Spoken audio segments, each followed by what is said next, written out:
Oras na ito, nabalitaan natin na ipinasight in contempt pa si Spokes Harry Roque.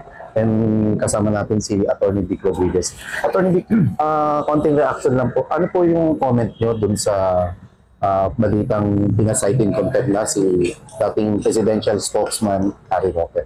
I heard yung balita na he was cited in contempt at meron yatang kautusan na siya ay hitine for 24 hours. I do not know if that is the order or just the initial order of his detention. But I would like to appeal to this administration not to criminalize critics or dissent or dissenters, and not to weaponize the justice system, including the coercive processes of the legislative department.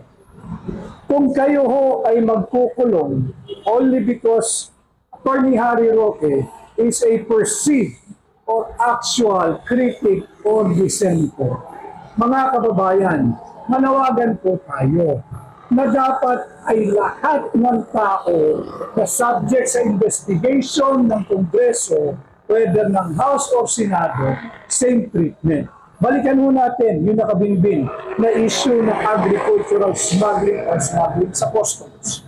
Balikan ho natin yung nakagaganap na hearing tungkol doon sa PDEA leaks. May mga taong hindi rin nagpakita. At yan po ay hindi isinight in contempt ng Senado. Where is the fairness here? Again, this administration do not criminalize dissent or dissenters and critics. Bukod sa mga hindi nagpakita, may mga tao rin mga hindi pinatawag. Kaya nga hindi porke may kritiko ka lang ng pamahalaan or hindi ka sumasang-ayon, dissenter ka sa mga ginagawa nila sa kasalukuyan, ikaw ay iko-contempt ng iko-contempt. Samantalang pagka ikaw ay aliado o di kaya instrumento para magawa ng administrasyon yung gusto nila at mapalawig pa yung kanilang mga direksyon kahit hindi na tama, hindi kanila pwedeng i-cite in contempt. So again, I appeal to this administration. Tumanggap po tayo ng kritisismo and not to criminalize critics or dissent of dissenters and not to weaponize the justice system, including the coercive processes of the legislative department, both the upper house and the lower house.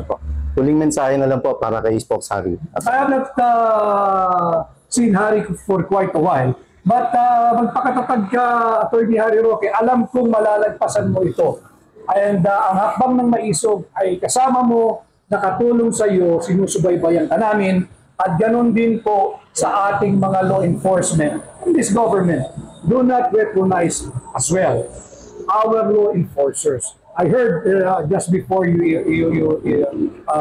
interviewed me now na may kautusan na ang Station 6 ng Quezon City Police mag-deploy ng mga kapulisan sa paligid ng batasang pambansa at harangan o bantayan ang baka biglang pagdagsa ng mga supporters ni Harry Roque.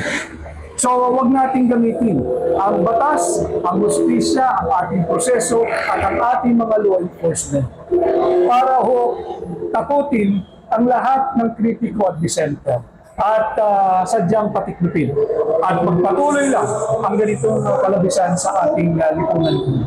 Thank you very much, Attorney Vic. Thank you. Yan po yung pahayag ni Attorney Vic Rodriguez. And I hope okay lang si Spokes Harry Roque. And I hope na sana 24 hours lang nga. Kasi kung papansin niyo po ay 4 na araw po ang long holiday. Ngayon bukas ay Biyernes, Sabado, Linggo at Lunes. And sana hindi umabot ng 4 na araw si Spokes Harry. At alam rin naman natin na may mga issue rin siya sa sarili niyang kalusugan. And magbabalik na lang po